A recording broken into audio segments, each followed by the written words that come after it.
민준아, 20년 만에 온 네 편지를. 엄마가 찢으려다 손이 멈췄구나. 이걸 열면 엄마는 어떻게 되는 거니? 봉투에는 발신인도 없었습니다. 주소도 없었어요. 다만 아들의 이름만 또박또박 적혀 있었습니다. 민준. 20년 동안 죽은 줄 알았던 아들의 흔적이었습니다. 그 순간 나는 알았습니다. 이 봉투를 여는 순간 지금까지 버텨온 모든 시간이 무너질지도 모른다는 걸.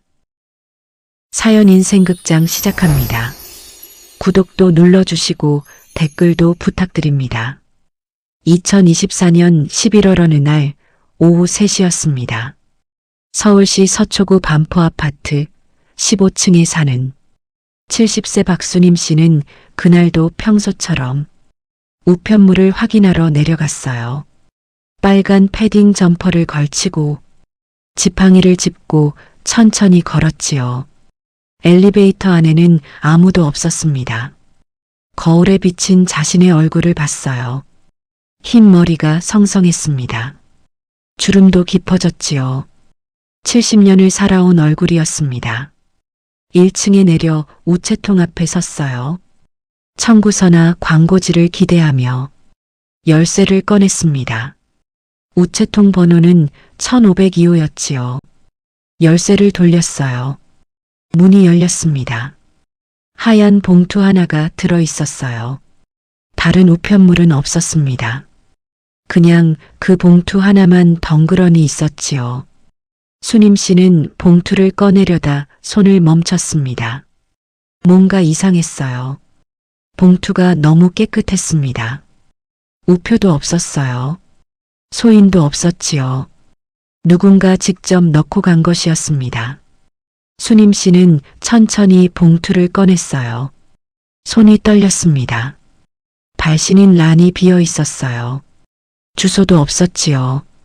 다만 수신인 칸에만 검은 볼펜으로 또박또박 적혀 있었습니다. 박민준 귀하.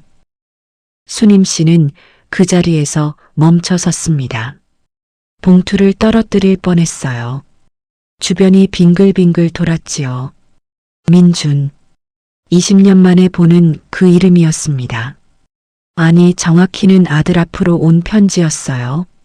하지만 민준이는 이 집에 살지 않았습니다. 20년 전에 사라졌지요. 그런데 누가 이 주소로 편지를 보낸 걸까요? 수님 씨는 봉투를 들고 다시 엘리베이터에 올랐습니다. 15층을 누르는 손가락이 떨렸어요. 엘리베이터가 올라가는 동안 봉투를 계속 들여다봤습니다. 뒷면도 봤어요. 역시 아무것도 없었습니다. 그런데 손글씨가 자꾸 눈에 들어왔어요. 박민준이라는 세 글자. 특히 준 자의 받침이 이상했습니다. 니은 받침 끝이 살짝 올라가 있었어요. 수님 씨는 알았습니다. 이 글씨체를 민준이가 중학교 다닐 때부터 이렇게 글씨를 썼어요. 선생님이 바르게 쓰라고 해도 늘 받침을 살짝 올려 썼지요. 습관이에요. 엄마라고 말하던 민준이의 목소리가 귓가에 들렸습니다. 15층에 도착했어요. 문이 열렸지요. 복도에 아무도 없었어요. 수님 씨는 엘리베이터에서 내려 1502호 앞에 섰습니다. 현관문 앞에서 한참을 서 있었어요. 10분이 지났습니다.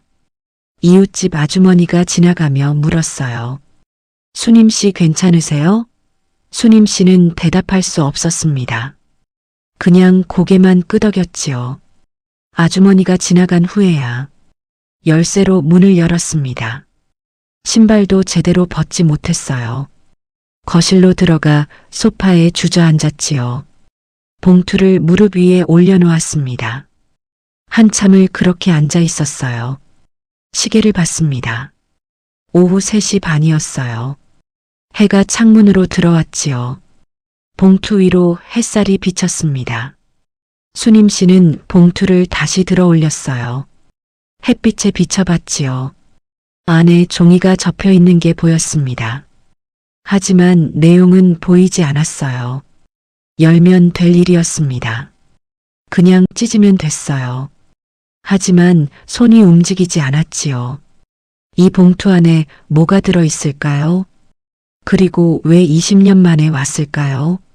봉투를 식탁 위에 올려놓았습니다. 그리고 주방으로 갔어요. 커피를 타려고 했지요. 컵을 꺼냈습니다. 물을 끓였어요. 커피 가루를 넣었지요. 하지만 물을 붓지 못했습니다. 손이 멈춰 있었어요. 수님 씨는 다시 식탁으로 돌아왔습니다. 의자에 앉았어요. 봉투를 바라봤지요. 1시간이 지났습니다. 해가 서쪽으로 기울었어요. 거실이 어두워지기 시작했지요. 수님 씨는 전등을 켰습니다. 그리고 다시 앉았어요. 2시간이 지났습니다. 밖에서 아이들 뛰어가는 소리가 들렸어요.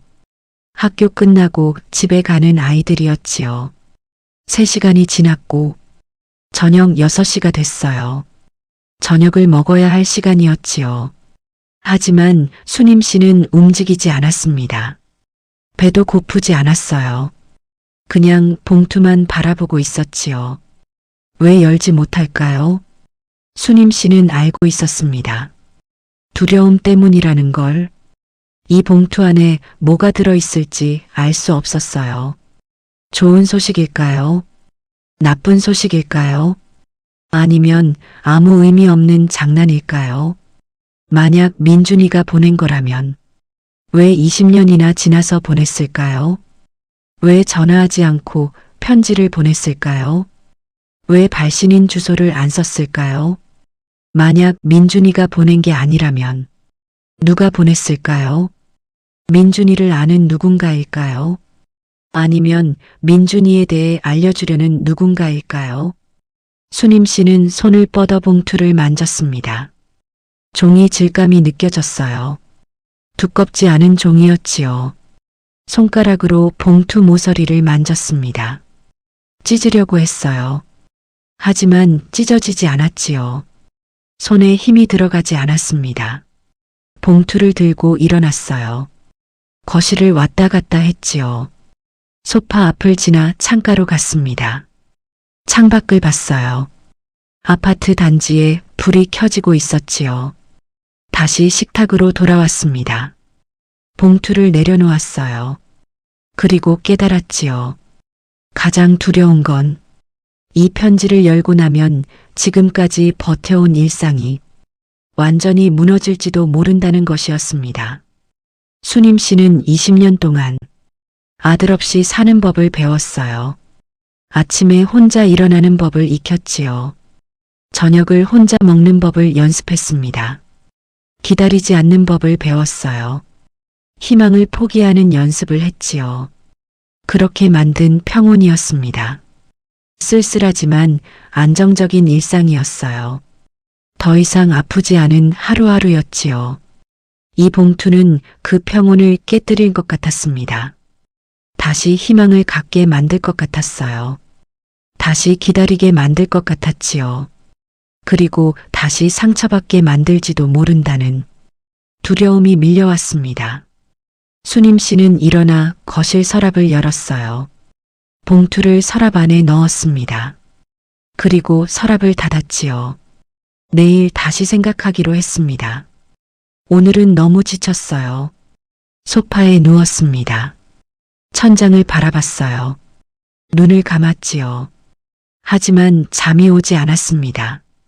밤 9시를 넘어 11시가 됐지요. 새벽 1시가 됐습니다. 수님 씨는 한숨도 잘 수 없었어요. 그 봉투가 자꾸 머릿속에서 떠나지 않았습니다. 3월 15일 월요일이었습니다. 당시 수님 씨는 50세였어요. 남편은 5년 전에 교통사고로 세상을 떠났지요. 아들 민준이는 28세였습니다. 대한대학교를 졸업하고 중견 전자회사에 다니고 있었어요. 그날은 봄비가 내렸습니다. 아침부터 촉촉하게 내리는 비였어요. 수님 씨는 새벽 6시에 일어났습니다. 민준이 아침밥을 준비하려고 일찍 일어났지요. 주방에서 밥을 지었어요. 된장찌개를 끓였지요. 계란말이를 부쳤습니다. 김치도 접시에 담았어요. 7시가 되자 민준이 방문이 열렸습니다. 민준이가 나왔어요. 흰 와이셔츠를 입고 있었지요. 어머니 일찍 일어나셨네요. 민준이가 말했습니다. 응, 오늘 회의 있다며. 네, 중요한 회의예요. 민준이는 욕실로 갔어요. 세수를 하고 나왔지요. 머리를 빗고 넥타이를 맸습니다. 식탁에 앉았어요. 수님 씨도 앞에 앉았지요. 많이 먹어. 네, 잘 먹겠습니다. 민준이는 밥을 한 숟가락 떴습니다. 된장찌개를 한 입 먹었어요. 맛있어요. 평범한 아침이었습니다. 늘 그랬던 것처럼 조용했어요. 편안했지요. 밥을 다 먹고 민준이가 일어났습니다. 양복 재킷을 입고 가방을 들었지요. 현관으로 갔습니다. 구두를 신었어요. 잘 다녀오너라. 수님 씨가 말했습니다. 네, 어머니 다녀오겠습니다. 민준이가 대답했어요. 그리고 현관문을 열고 나갔지요. 문이 닫혔습니다. 수님 씨는 식탁을 치웠어요. 설거지를 했지요. 민준이 방을 정리했습니다. 평범한 아침이었어요. 다툼도 없었습니다. 고함도 없었지요. 서운한 말 한마디 없었어요. 그냥 평범한 월요일 아침이었습니다. 민준이는 돌아오지 않았어요. 저녁 7시가 됐습니다. 민준이는 보통 이 시간에 들어왔어요. 수님 씨는 저녁을 준비했지요. 민준이가 좋아하는 김치찌개를 끓였습니다. 8시가 됐어요. 민준이는 오지 않았습니다. 회의가 길어졌나 싶었어요. 9시가 됐지요. 수님 씨는 민준이 휴대폰으로 전화했습니다. 고객이 전화를 받지 않습니다. 음성사서함으로 연결됩니다. 이상했어요. 민준이는 늘 전화를 받았습니다. 10시에 다시 걸었어요. 고객이 전화를 받지 않습니다. 11시에 또 걸었지요.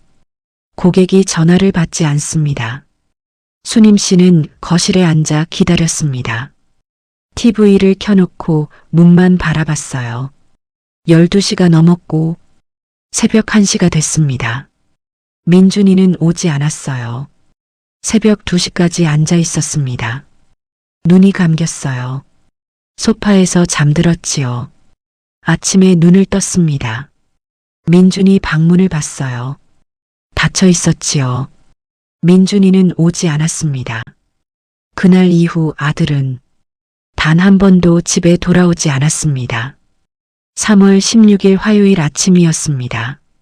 수님 씨는 민준이 회사에 전화했어요. 손이 떨렸지요. 여보세요, 경영지원팀 부탁합니다. 네, 연결해 드리겠습니다. 잠깐 기다렸어요. 경영지원팀입니다. 저 박민준 씨 어머니인데요. 민준이 어제부터 집에 안 들어왔는데 혹시 회사에 있나요? 전화기 너머로 침묵이 흘렀습니다. 그게... 네, 박민준 씨 어제 퇴사하셨는데요. 뭐라고요? 수님 씨는 전화기를 떨어뜨릴 뻔했어요. 어제 아침에 퇴사서 내고 나가셨습니다. 그럴 리가요. 어제 아침에 회의 간다고 나갔는데요. 저희도 갑작스러워서 놀랐습니다. 아무 말 없이 퇴사서만 내고 나가셨어요. 전화를 끊었습니다. 수님 씨는 주저앉았어요. 퇴사? 왜일까요? 전날까지 아무 말 없었는데. 수님 씨는 민준이 대학 동기들에게 전화했습니다. 준호에게 먼저 걸었어요. 준호야, 민준이 본 적 있니? 아니요, 왜요? 어제부터 집에 안 들어왔어. 그래요? 저도 요즘 연락 못 받았는데 다른 친구들에게도 전화했어요. 모두 같은 대답이었지요. 저희도 연락이 안 돼요. 전화를 안 받네요. 수님 씨는 하루 종일 민준이 전화를 걸었습니다. 50통도 넘게 걸었어요. 하지만 민준이는 받지 않았지요. 일주일이 지났습니다. 수님 씨는 민준이가 살던 원룸에 찾아갔어요. 서울시 관악구 신림동이었지요. 건물 1층 부동산에 들어갔습니다. 집주인 아주머니가 있었어요. 저기요, 304호 박민준 어머니입니다. 아, 네. 민준이 요즘 집에 있나요? 어머니 모르세요? 네. 일주일 전에 이사 나갔는데요.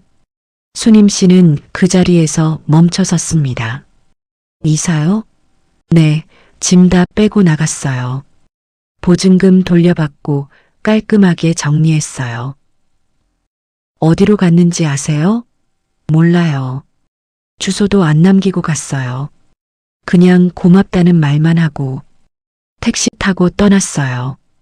수님 씨는 304호 앞까지 올라갔습니다. 문이 잠겨 있었어요. 유리창으로 안을 들여다봤지요. 텅 비어 있었습니다. 가구도 없었어요.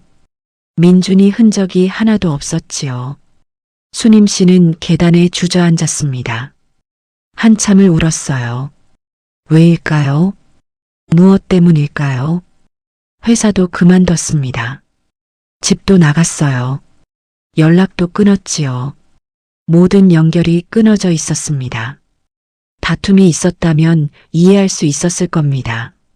싸움이 있었다면 납득할 수 있었을 거예요. 엄마가 싫어서 떠난다고 말이라도 했다면 받아들일 수 있었을 겁니다. 하지만 아무것도 없었어요. 아무 말도 없이 그냥 사라졌습니다. 씨는 집으로 돌아왔어요. 민준이 방문을 열었지요. 책상이 그대로 있었습니다. 민준이가 대학 다닐 때 쓰던 책상이었어요. 서랍을 열어봤지요. 만년필이 있었습니다. 민준이가 아끼던 검은색 만년필이었어요. 옷장을 열었습니다. 옷들이 그대로 걸려 있었지요. 민준이가 주말에 입던 옷들이었어요. 모든 게 그대로였습니다. 사람만 사라졌어요. 4월 초였습니다. 수님 씨는 서초경찰서에 찾아갔어요. 실종 신고를 하려고 했지요. 민원실에 앉았습니다. 경찰관이 물었어요. 어떻게 오셨어요? 아들이 실종됐습니다. 언제부터요?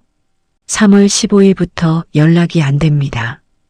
경찰관이 서류를 꺼냈어요. 성함이 어떻게 되세요? 박민준입니다. 나이는요? 28세입니다. 경찰관이 컴퓨터를 두드렸어요.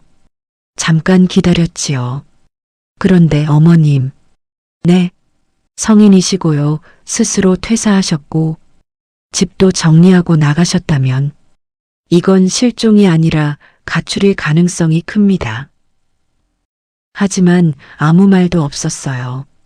연락도 안 돼요. 그래도 본인이 자발적으로 나가신 거면 경찰이 찾아드리기 어렵습니다. 그럼 어떻게 하라는 겁니까? 일단 신고는 받겠습니다. 하지만 수소문에도 못 찾을 수 있어요. 신고서를 작성했습니다. 경찰은 수소문을 시작했어요. 한 달이 지나 경찰에서 전화 왔습니다. 어머님 찾기 어려울 것 같습니다. 왜요? 휴대폰도 해지됐고요. 신용카드 사용 내역도 없어요. 완전히 흔적을 지우신 것 같습니다. 그럴 리가요. 죄송합니다. 수님 씨는 전화를 끊고 울었어요. 2년이 지났습니다. 2006년이 됐지요. 수님 씨는 탐정을 고용했습니다. 신림동에 있는 탐정 사무실에 찾아갔어요. 50만 원을 맡겼지요. 아들을 찾아주세요. 탐정이 말했습니다. 최선을 다해보겠습니다. 한 달 후 탐정이 연락했어요. 사무실로 오라고 했지요. 순임 씨는 달려갔습니다. 가슴이 두근거렸어요. 찾았나 싶었지요. 탐정이 서류를 내밀었습니다. 어머님, 이거 보세요. 뭔데요? 아드님 주민등록이 말소됐습니다. 뭐라고요? 2005년에 직권 말소됐어요. 주소 불명으로 처리됐습니다. 순임 씨는 서류를 받아들었어요. 손이 떨렸지요. 박민준 1976년생. 주민등록 말소 2005년 8월. 사유, 주소 불명. 이게 무슨 뜻이에요? 공식적으로는 거주지를 알 수 없다는 뜻입니다. 2년 동안 주민등록 전입신고를 안 하면 직권으로 말소돼요. 어디 계신지 추적이 불가능합니다. 그럼 못 찾는단 말이에요? 죄송합니다. 순임 씨는 그 서류를 들고 집으로 돌아왔어요. 전화기를 떨어뜨렸지요. 소파에 주저앉았습니다.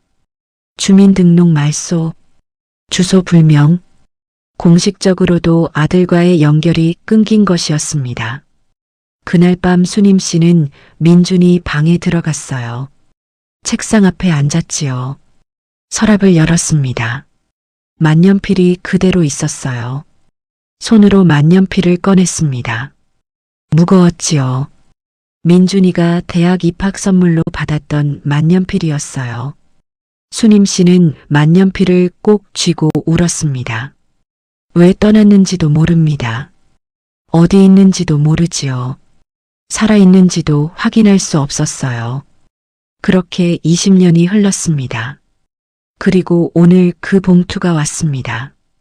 2004년부터 2009년까지 처음 5년은 기다림이었습니다.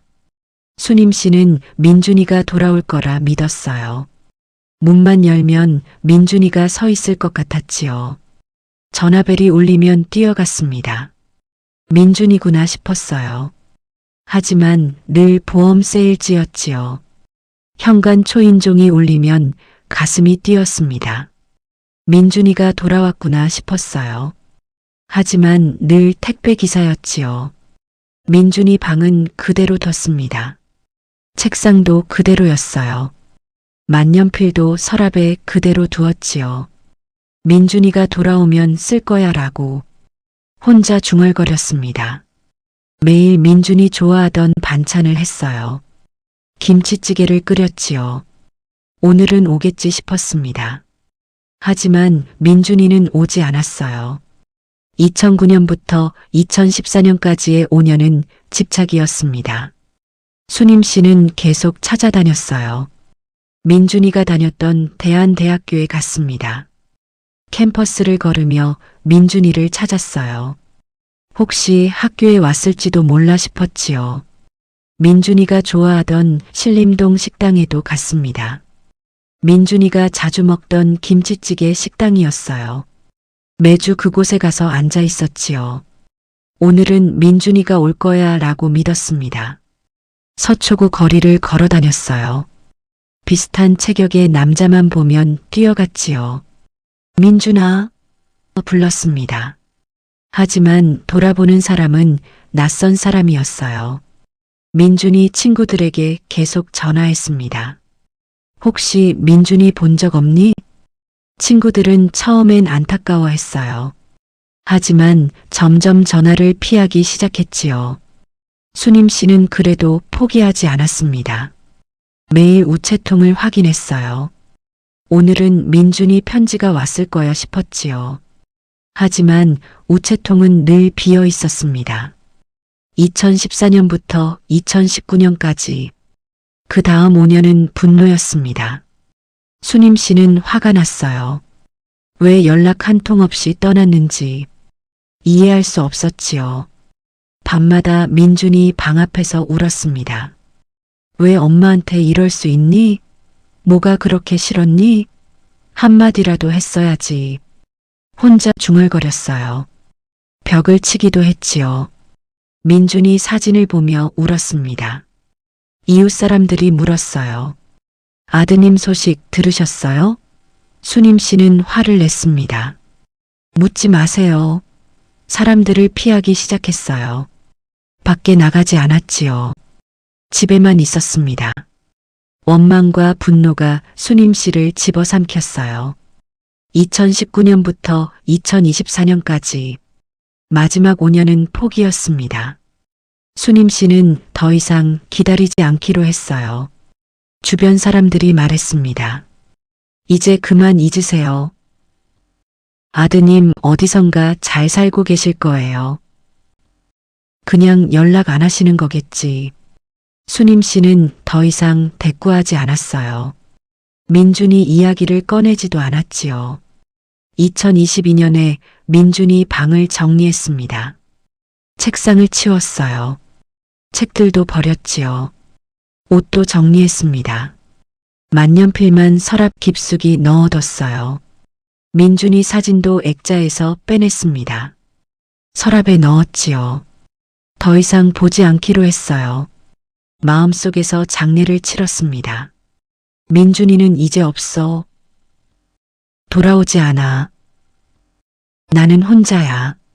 스스로를 설득했어요. 70세가 된 수님 씨의 하루는 반복됐습니다. 아침 7시에 일어났어요. 혼자 밥을 먹었지요. 오전에는 공원을 산책했습니다. 점심을 먹고 낮잠을 잤어요. 저녁을 먹고 TV를 봤지요. 밤 10시에 잠들었습니다. 평온했어요. 쓸쓸했지만 안정적이었지요. 더 이상 아프지 않았습니다. 기대하지 않으니 실망도 없었어요. 그렇게 살아가고 있었습니다. 그런데 오늘 2024년 11월 어느 날 봉투 하나가 우체통에 꽂혀 있었어요. 박민준 귀하. 20년 만에 찾아온 그 이름이 수님 씨의 평온을 산산조각 냈습니다. 다음 날 아침이었습니다. 수님 씨는 새벽 5시에 눈을 떴어요. 한숨도 못 잔 것 같았지요. 몸이 무거웠습니다. 거실로 나왔어요. 서랍을 봤지요. 봉투가 그 안에 있었습니다. 수님 씨는 서랍을 열지 않았어요. 주방으로 가서 물을 마셨지요. 다시 방으로 들어갔습니다. 하루가 지나고 이틀이 지났지요. 봉투는 여전히 서랍 안에 있었습니다. 수님 씨는 여전히 열지 못했어요. 이틀째 되는 밤이었습니다. 11월의 찬바람이 창문을 흔들었어요. 수님 씨는 거실에 앉아 있었지요. 왜 지금일까요? 20년이 지났습니다. 20년 동안 아무 소식 없다가 왜 하필 지금 편지가 왔을까요? 민준이가 보낸 거라면 왜 이제야 보냈을까요? 20년 전에는 왜 못 보냈을까요? 10년 전에는요? 5년 전에는요? 왜 하필 지금일까요? 수님 씨는 일어나 서랍을 열었습니다. 봉투를 꺼내 식탁 위에 올려놓았지요. 전등을 켰습니다. 봉투가 환하게 보였어요. 손을 뻗었습니다. 봉투를 집어들었어요. 뒷면을 봤지요. 풀칠한 부분이 보였습니다. 손톱으로 살짝 긁었어요. 종이가 조금 들렸지요. 수님 씨는 숨을 깊이 들이마셨습니다. 그리고 생각했어요. 이 봉투를 열면 모든 게 바뀔 거라고, 지난 20년이 무의미해질 거라고, 포기했던 희망이 다시 살아날 거라고, 그리고 다시 상처받을지도 모른다고. 하지만 동시에 알았습니다. 이 봉투를 열지 않으면 평생 궁금해하며 살 거라고, 그때 열었더라면 하며 후회할 거라고. 수님 씨는 결심했어요. 열자. 20년을 기다렸는데 이제 와서 못 열 이유는 없어. 손이 떨렸습니다. 심장이 빠르게 뛰었어요. 목이 마른 것 같았지요. 수님 씨는 봉투 옆면을 잡았습니다. 천천히 찢기 시작했어요. 지직 소리가 났습니다. 종이가 찢어지는 소리였어요. 봉투가 열렸습니다. 수님 씨는 멈췄어요. 숨을 크게 들이마셨지요. 그리고 안을 들여다봤습니다. 하얀 편지지가 접혀 있었어요. 왜 지금인가? 그 답은 이 안에 있을 것입니다. 수님 씨는 편지지를 꺼냈습니다. 손이 떨려서 제대로 잡기 어려웠어요. 편지지를 펼쳤어요. 검은 볼펜으로 빽빽하게 쓰여 있었지요. 글씨를 봤습니다. 민준이 글씨였어요. 틀림없었지요.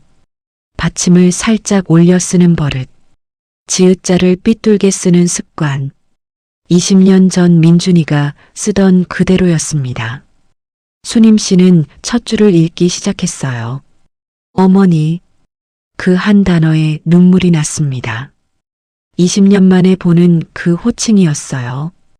이 편지가 어머니께 전해졌다면 저는 아직 용기가 부족한 사람입니다. 수님 씨는 다음 줄로 넘어갔어요. 20년 전 그날 아침, 저는 어머니를 두고 떠났습니다. 이유도 말하지 않았습니다. 작별 인사도 하지 않았지요. 어머니는 저를 원망하셨을 겁니다. 미워하셨을 거예요. 그럴 자격이 충분합니다. 수님 씨는 편지를 쥔 손에 힘을 주었어요. 하지만 어머니, 저는 도망친 게 아니었습니다. 수님 씨의 손이 멈췄습니다. 뭐라고요? 저는 어머니를 지키기 위해 떠날 수밖에 없었습니다. 수님 씨는 그 문장을 다시 읽었어요. 한 번 더 읽고 또 읽었습니다. 어머니를 지키기 위해 무슨 뜻일까요? 수님 씨는 다음 문장으로 넘어갔습니다. 제가 그 집에 있으면 어머니가 위험했습니다. 제가 연락하면 어머니께 해가 갈 수 있었어요.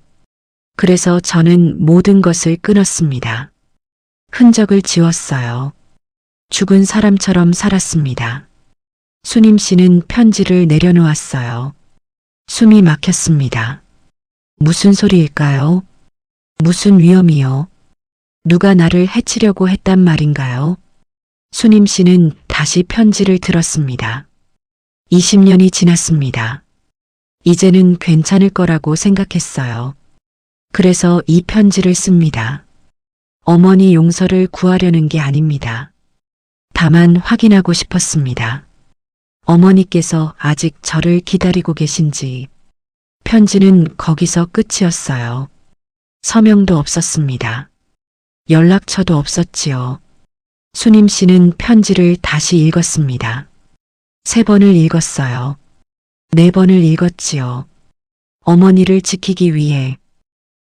그 문장이 계속 머릿속에 맴돌았습니다. 수님 씨는 식탁에 엎드렸어요. 울음이 터져 나왔지요. 20년 동안 미워했습니다. 원망했어요. 왜 나를 버렸니? 라고 생각했지요. 그런데 민준이는 나를 버린 게 아니었어요. 나를 지키려고 떠난 거였습니다. 그 순간 수님 씨는 깨달았습니다. 20년 동안 알고 있던 모든 것이 거짓이었다는 걸. 수님 씨는 한참을 울었습니다. 편지를 꼭 쥐고 울었어요. 얼마나 지났을까요? 울음이 멈췄습니다. 수님 씨는 고개를 들었어요. 편지를 다시 봤지요. 어머니를 지키기 위해. 왜일까요? 무엇으로부터 지킨다는 걸까요? 수님 씨는 과거를 떠올리기 시작했습니다. 2004년 3월, 민준이가 떠나기 전 뭔가 이상한 일이 있었나요? 수님 씨는 기억을 더듬었어요. 그러고 보니 민준이가 떠나기 일주일 전쯤이었습니다. 낯선 남자들이 집 앞에 서 있었어요. 수님 씨가 물었지요. 누구세요? 남자들은 대답하지 않았습니다. 그냥 수님 씨를 쳐다보기만 했어요. 그리고 천천히 떠났지요. 그때는 이상하다고만 생각했습니다. 별로 신경 쓰지 않았어요. 그리고 또 민준이가 떠나기 사흘 전이었나요? 민준이에게 전화가 자주 왔었습니다. 밤 11시쯤에도 전화가 왔어요. 민준이는 방으로 들어가서 조용히 통화했지요. 수님 씨가 물었었습니다. 누구 전화니? 회사 사람이에요. 민준이는 그렇게 대답했어요. 하지만 표정이 좋지 않았지요. 무언가 걱정하는 것 같았습니다. 그리고 또 민준이가 떠나기 전날 밤이었습니다. 수님 씨는 잠에서 깼어요. 화장실에 가려고 일어났지요. 거실을 지나가는데 민준이 방에 불이 켜져 있었습니다. 문틈으로 들여다봤어요. 민준이가 책상 앞에 앉아 있었지요. 뭔가를 쓰고 있었습니다. 수님 씨는 문을 두드리지 않았어요. 그냥 화장실에 갔다가 돌아왔지요. 다음 날 아침, 민준이는 평소처럼 출근했습니다. 그리고 돌아오지 않았어요. 수님 씨는 이제야 깨달았습니다. 민준이는 그날 밤 뭔가를 준비했던 거예요. 떠날 준비를 했던 겁니다. 낯선 남자들, 밤늦은 전화, 민준이의 걱정스러운 표정, 모든 게 연결되기 시작했습니다. 수님 씨는 더 깊이 생각했어요. 민준이가 떠나기 한 달 전쯤, 아니 2달 전쯤이었나요? 민준이가 물었었습니다. 어머니 혹시 빚 있으세요? 빚? 없는데? 아버지 돌아가시기 전에 빚 보증 같은 거 서신 적 없으세요? 없어. 왜? 아니에요. 그냥 궁금해서요. 그때는 이상하게 생각했어요. 왜 갑자기 빚 이야기를 하나 싶었지요. 이제 알았습니다. 민준이는 뭔가를 알고 있었던 거예요. 뭔가 문제가 있다는 걸 알았던 겁니다. 그래서 어머니를 지키려고 자신이 떠난 거였어요. 수님 씨는 남편을 떠올렸습니다. 남편 박진수 씨, 1999년에 교통사고로 세상을 떠났어요. 남편은 작은 무역회사를 운영했습니다. 그런데 사고 나기 직전 회사가 어려웠다는 소문을 들었었어요. 수님 씨는 잘 몰랐습니다. 남편이 자세히 말해주지 않았거든요. 혹시 남편이 빚을 남긴 걸까요? 민준이가 그 빚 때문에 떠난 걸까요? 수님 씨는 이제 알았습니다. 민준이의 실종은 가출이 아니었어요. 도망도 아니었습니다. 그건 희생이었어요. 수님 씨는 민준이 방으로 갔습니다.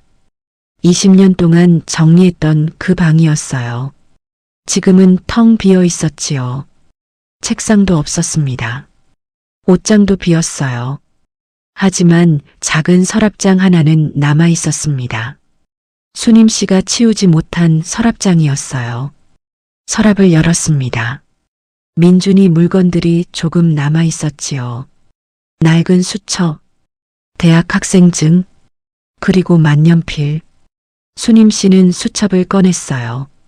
펼쳐봤지요. 2004년 2월 페이지였습니다. 민준이가 떠나기 한 달 전이었어요. 메모가 적혀 있었습니다. 아버지 회사 부채 15억 원. 수님 씨는 숨이 멎었어요. 15억 원? 보증인 어머니 박수님. 수님 씨는 수첩을 떨어뜨릴 뻔했습니다. 내가 보증인이라고요? 수님 씨는 다음 페이지를 넘겼어요. 채권자 대명금융 김철수. 1999년 차용증 확인. 5년 유예기간 2004년 3월 만료. 수님 씨는 의자에 주저앉았습니다. 남편이 빚을 남겼어요. 그것도 15억 원이나. 그리고 내가 보증인이었다고요. 왜 몰랐을까요? 수님 씨는 기억했습니다. 남편이 살아있을 때 서류에 도장을 찍어달라고 한 적이 있었어요. 이게 뭔데? 사업 서류야. 중요한 거야. 수님 씨는 별 생각 없이 도장을 찍었었지요. 그게 보증서였던 겁니다. 그리고 남편은 세상을 떠났어요. 빚은 그대로 남았지요. 5년의 유예기간. 2004년 3월이면 그 기간이 끝나는 때였어요. 민준이는 그 사실을 알아낸 겁니다. 수첩에 또 다른 메모가 있었어요. 대면 금융 협박 시작. 어머니 위험. 내가 떠나면 어머니 안전. 수님 씨는 울음이 터져 나왔습니다. 민준이는 알고 있었던 거예요. 채권자들이 어머니를 위협할 거라는 걸. 그래서 자신이 떠나기로 한 겁니다. 민준이가 주민등록을 말소당한 이유, 민준이가 연락을 끊은 이유, 민준이가 흔적을 지운 이유, 모두 알게 됐습니다. 채권자들이 민준이를 찾을 수 없게 하려고, 그래서 어머니한테 오지 못하게 하려고, 수님 씨는 수첩을 꼭 쥐었어요. 민준아, 목이 메었습니다. 내가 혼자 다 떠안았구나. 엄마는 아무것도 몰랐어. 수님 씨는 거실로 나왔습니다. 편지를 다시 읽었어요. 제가 그 집에 있으면 어머니가 위험했습니다. 이제 이해가 됐어요. 채권자들이 민준이를 통해 어머니를 압박하려고 했던 겁니다. 어머니를 해칠 수도 있다고 민준이를 협박했을 거예요. 그래서 민준이는 선택했던 거죠. 자신이 사라지면 채권자들이 어머니를 찾을 이유가 없어진다고. 수님 씨는 분노가 치밀어 올랐습니다. 누구요? 누가 우리 모자를 이렇게 만들었나요? 대명금융 김철수. 수님 씨는 그 이름을 떠올렸어요. 20년 전에 들어본 이름 같았지요. 기억을 더듬었습니다. 남편이 살아있을 때 한 번은 그 이름을 언급했었어요. 김철수 씨가 사업 좀 도와준대. 누군데? 친구야, 학교 동창이야. 남편은 그렇게 말했었지요. 친구였다고요. 학교 동창이었다고요. 그런데 그 친구가 15억 원을 빌려주고 남편이 죽자 바로 독촉했던 거예요. 5년 유예를 줬다고요? 그건 이자를 더 받으려고 한 거였겠지요. 수님 씨는 주먹을 불끈 쥐었습니다. 그리고 더 생각했어요. 민준이는 어떻게 그 빚을 갚았을까요? 20년이 지났습니다. 민준이가 편지를 보냈다는 건 이제 괜찮다는 뜻이에요. 빚을 다 갚았다는 뜻일까요? 수님 씨는 민준이가 어떻게 살았을지 상상했습니다. 28세에 모든 걸 버렸어요. 이름도 버렸지요. 주민등록도 말소됐어요. 어떻게 살았을까요? 무슨 일을 했을까요? 20년 동안 얼마나 힘들었을까요? 얼마나 외로웠을까요? 얼마나 어머니가 보고 싶었을까요? 수님 씨는 가슴이 찢어지는 것 같았어요. 민준아, 엄마는 정말 몰랐어. 내가 그렇게 고생하는 줄. 수님 씨는 편지를 가슴에 안았습니다. 그리고 깨달았어요. 20년 동안 나는 버려졌다고 생각했지요. 원망했어요. 미워했습니다. 그런데 사실은 반대였어요. 민준이는 나를 사랑했던 거예요. 너무 사랑해서 자기 인생을 포기한 겁니다. 씨는 무릎을 꿇고 울었습니다. 다음 날 아침이었습니다. 수님 씨는 결심했어요. 민준이를 찾아야겠다고. 하지만 어떻게 찾을까요? 편지에는 연락처가 없었어요. 주소도 없었지요. 수님 씨는 편지를 다시 자세히 봤습니다. 혹시 단서가 있을까 싶었어요. 봉투를 다시 살펴봤지요. 소인이 없었습니다. 직접 넣고 간 거였어요. 그렇다면 민준이가 이 근처에 있다는 뜻일까요? 수님 씨는 아파트 관리사무소에 전화했습니다. 여보세요. 1502호 박수님인데요. 네, 무슨 일이세요? 혹시 이틀 전에 우리 집 우체통에 편지 넣는 사람 못 보셨어요? 아, CCTV 확인해 보실래요? 네, 부탁드립니다. 수님 씨는 관리사무소로 내려갔어요. 직원이 CCTV를 돌려봤지요. 이틀 전 11월 그날 오후 2시쯤이었습니다. 한 남자가 아파트 입구로 들어왔어요. 검은 코트를 입고 있었지요. 마스크를 쓰고 모자를 눌렀었습니다. 얼굴은 보이지 않았어요. 남자는 우체통 앞에 섰습니다. 1502호 우체통을 열었어요. 흰 봉투를 넣었지요. 그리고 돌아서서 나갔습니다. 더 가까이 볼 수 있어요? 직원이 화면을 확대했어요.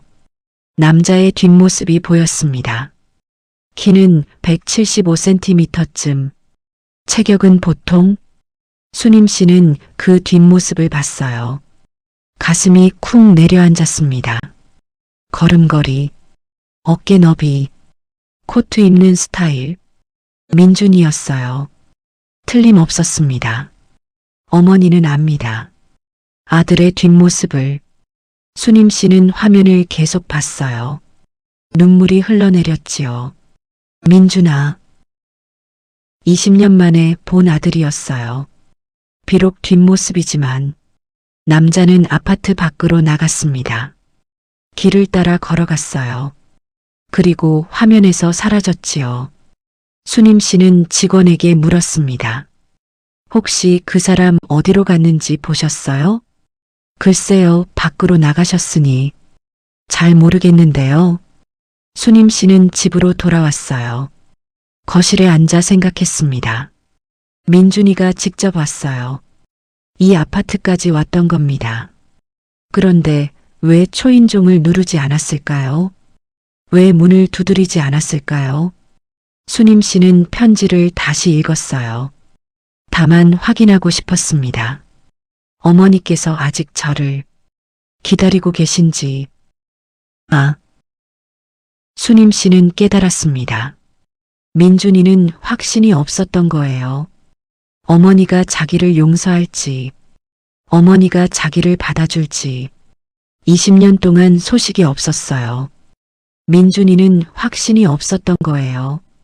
어머니가 자기를 용서할지, 어머니가 자기를 받아줄지. 20년 동안 소식이 없었어요. 어머니가 얼마나 원망했을지 알고 있었겠지요. 그래서 직접 만나지 못한 겁니다. 편지만 남기고 간 거예요. 수님 씨는 종이와 펜을 꺼냈습니다. 편지를 쓰기 시작했어요. 민준아, 엄마는 20년 동안 너를 미워했어. 원망했지. 왜 엄마를 버렸냐고 생각했어. 하지만 이제 알았어. 내가 엄마를 지키려고 떠난 거였다는 걸. 미안하구나. 엄마가 몰라서 미안해. 민준아, 엄마는 아직도 너를 기다리고 있어. 20년 전에도 기다렸고 지금도 기다리고 있어. 돌아오렴. 이제는 괜찮아. 엄마가 지켜줄게. 편지를 다 썼습니다. 봉투에 넣었어요.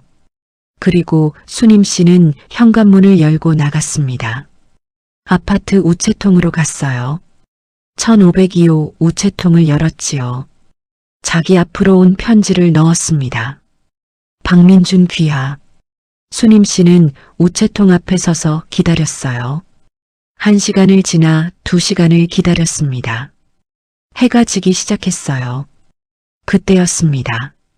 저 멀리서 한 남자가 걸어오고 있었어요. 검은 코트를 입고 있었지요. 마스크를 쓰고 있었습니다. 남자가 가까이 왔어요. 우체통 앞에 섰습니다. 수님 씨와 눈이 마주쳤어요. 남자가 천천히 마스크를 벗었습니다.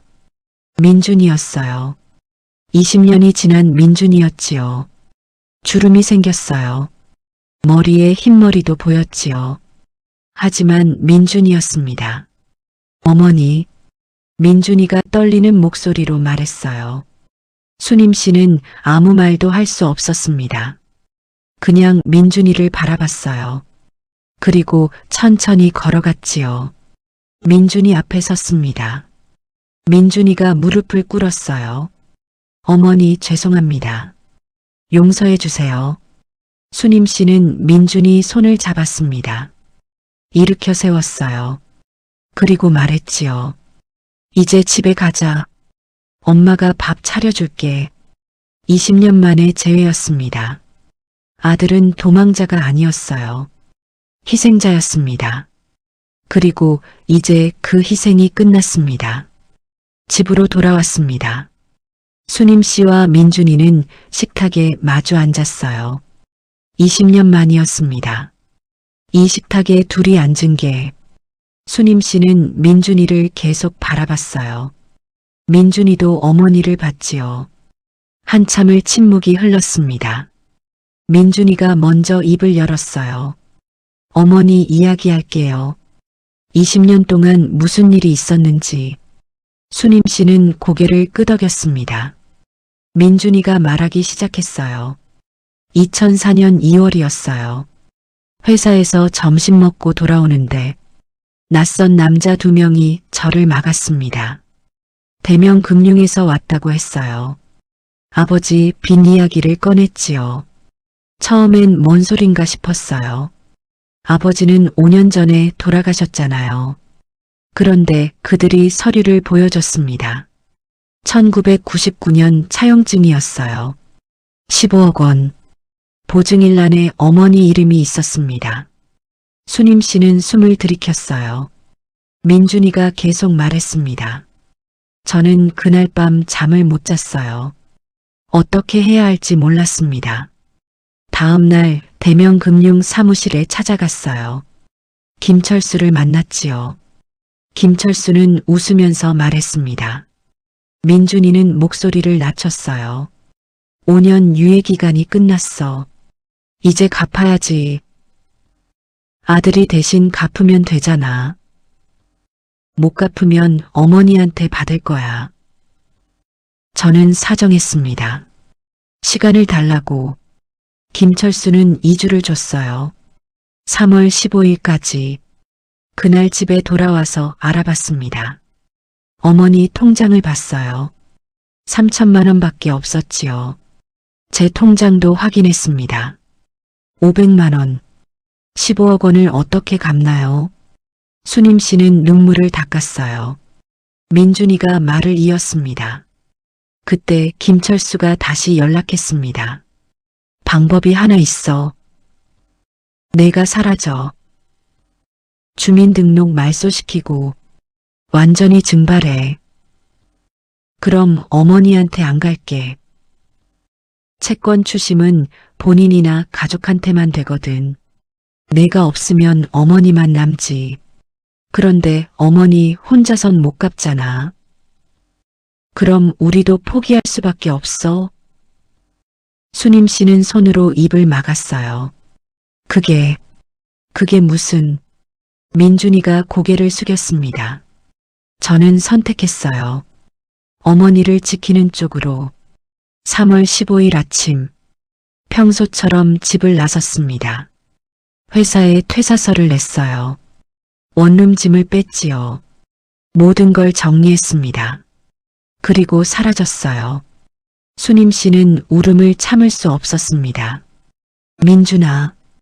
민준이도 눈물을 흘렸어요. 어머니 미안해요. 너무 미안합니다. 민준이는 잠시 숨을 고르고 다시 말했습니다. 처음 1년은 지옥이었어요. 주민등록이 없으니 일을 구할 수 없었습니다. 은행 계좌도 못 만들었어요. 공사판에서 일용직으로 일했습니다. 하루 8만 원. 쪽방촌에서 살았어요. 한 달 월세 20만 원짜리. 밤에는 어머니 생각에 잠을 못 잤어요. 수님 씨는 민준이 손을 꼭 잡았습니다. 민준이가 계속했어요. 5년쯤 지났을 때 서울역 근처에서 식당 주인을 만났습니다. 사정을 이야기했더니 주민등록 없이도 일하게 해줬어요. 10년 동안 그 식당에서 일했습니다. 설거지부터 시작해서 나중엔 주방장까지 됐어요. 돈을 모았습니다. 한 푼도 안 쓰고 모았어요. 10년 동안 2억 원을 모았습니다. 수님 씨는 놀라서 물었어요. 2억 원을? 네, 하루도 쉬지 않았어요. 명절에도 일했습니다. 아프면 약 먹고 버텼어요. 그리고 3년 전부터 건설 현장에서 일했습니다. 위험한 일이었지요. 하지만 돈을 더 많이 줬어요. 3년 동안 1억 5천만 원을 더 모았습니다. 총 3억 5천만 원. 그걸 김철수한테 갖다 줬어요. 수님 씨는 숨이 막혔습니다. 15억 원인데 어떻게? 민준이가 쓸쓸하게 웃었어요. 김철수도 늙었더라고요. 돈보다 건강이 더 중요해진 나이였지요. 제가 말했습니다. 이 돈으로 끝냅시다. 15억은 못 갚아요. 대신 3억 5천만 원 받고 어머니한테 손 떼세요. 김철수는 한참을 생각하더니 받아들였습니다. 알았어, 이걸로 끝내자. 그리고 차용증을 찢었어요. 수님 씨는 가슴이 찢어지는 것 같았습니다. 민준아, 내가 그렇게. 민준이가 말했어요. 괜찮아요, 어머니. 저는 어머니를 지킬 수 있어서 행복했어요. 20년이 힘들지 않았냐고요? 힘들었어요. 하지만 어머니가 평온하게 사신다고 생각하면 견딜 수 있었습니다. 수님 씨는 민준이를 끌어안았어요. 고생했구나. 정말 고생 많았어. 민준이는 잠시 침묵했습니다. 그리고 말했어요. 어머니, 그런데 한 가지 더 말씀드릴 게 있어요. 수님 씨가 민준이를 봤습니다. 뭔데? 김철수 말이에요. 민준이의 눈빛이 변했어요. 3억 5천만 원을 주고 차용증을 받을 때 저는 한 가지 조건을 더 달았습니다. 뭔데? 아버지 빚의 실체를 알려달라고 했어요. 수님 씨는 고개를 갸웃했습니다. 민준이가 말했어요. 김철수가 실토했습니다. 아버지한테 15억 원을 빌려준 게 아니었어요. 수님 씨는 눈이 커졌어요. 뭐라고? 실제로는 5억 원이었습니다. 김철수가 서류를 조작한 거였어요. 15억 원으로 만들었지요. 그리고 아버지가 교통사고로 돌아가시자 기다렸던 겁니다. 5년 유예를 준 이유도 그 사이에 어머니가 돈을 좀 모으길 바랐던 거였어요. 수님 씨는 분노가 치밀어 올랐습니다. 그럼 사기잖아. 네, 맞아요. 사기였습니다. 민준이가 조용히 말했어요. 저는 김철수를 고소했어요. 3억 5천만 원 줄 때 대화를 녹음했습니다. 김철수가 모든 걸 실토하는 내용이었어요. 그걸 경찰에 제출했지요. 수님 씨는 숨을 멈췄습니다. 그래서 민준이가 말했어요. 올해 9월에 판결이 났습니다. 김철수는 사기죄로 징역 3년을 받았어요. 지금 서울구치소에 있습니다. 수님 씨는 주먹을 불끈 쥐었어요. 잘했다. 민준이가 봉투를 하나 꺼냈습니다. 그리고 어머니, 이것. 봉투 안에 통장이 들어 있었어요. 법원에서 김철수 재산을 압류했습니다. 피해 보상금으로 7억 원이 나왔어요. 3억 5천만 원은 제가 준 돈 돌려받은 거고요. 나머지 3억 5천만 원은 아버지한테 사기친 데 대한 위자료입니다. 어머니, 이 돈 받으세요. 수님 씨는 통장을 보고 울었습니다. 민준아. 민준이가 말했어요. 20년 걸렸지만 정의는 실현됐습니다. 김철수는 벌을 받았어요. 우리는 이제 자유해요. 수님 씨는 민준이를 꼭 안았습니다. 그 순간 수님 씨는 깨달았습니다. 20년은 버림이 아니라 희생이었고, 침묵은 포기가 아니라 사랑이었으며, 이별은 끝이 아니라 새로운 시작을 위한 준비였다는 걸. 그날 밤 수님 씨는 민준이를 위해 저녁을 차렸습니다. 김치찌개였어요. 민준이가 좋아하던 반찬들을 차렸지요. 민준이는 20년 만에 어머니 밥을 먹었습니다. 눈물을 흘리며 먹었어요. 어머니 밥맛 그대로네요. 수님 씨도 울면서 밥을 먹었습니다. 밥을 다 먹고 민준이가 말했어요. 어머니, 저 이제 주민등록 복구했어요. 정말? 내 변호사 도움받아서 오래 복구했습니다. 이제 정상적으로 살 수 있어요. 수님 씨는 기뻤습니다. 그럼 이제 어떻게 할 거니? 민준이가 말했어요. 일단 일자리를 구하려고요. 20년간 요리를 했으니 식당에서 일할 수 있을 것 같아요. 그리고 민준이가 수님 씨를 봤습니다. 어머니, 제가 다시 집에 와도 될까요? 수님 씨는 민준이 손을 잡았어요. 당연하지. 내 방 그대로 있어. 아니, 치웠다가 다시 만들면 돼.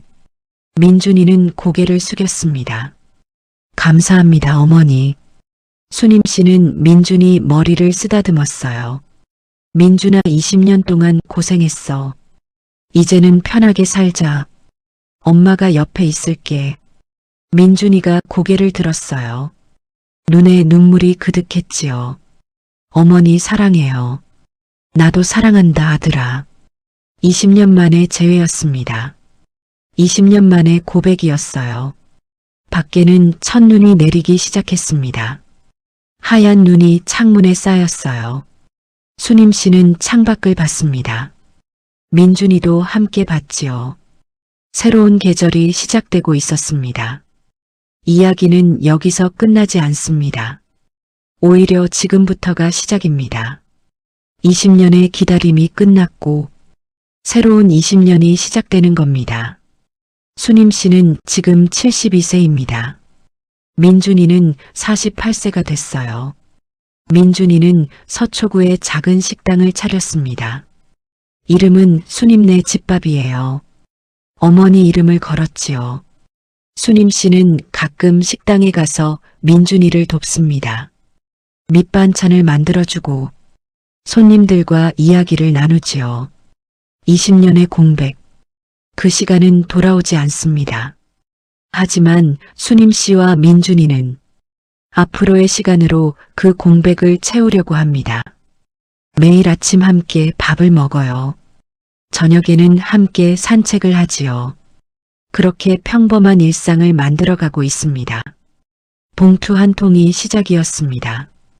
20년 만에 온 편지 한 장이 모든 걸 바꿨어요. 사연 인생극장을 찾아주셔서 감사합니다. 구독과 좋아요는 다음 이야기를 만드는 힘이 됩니다. 다음 화에서 뵙겠습니다.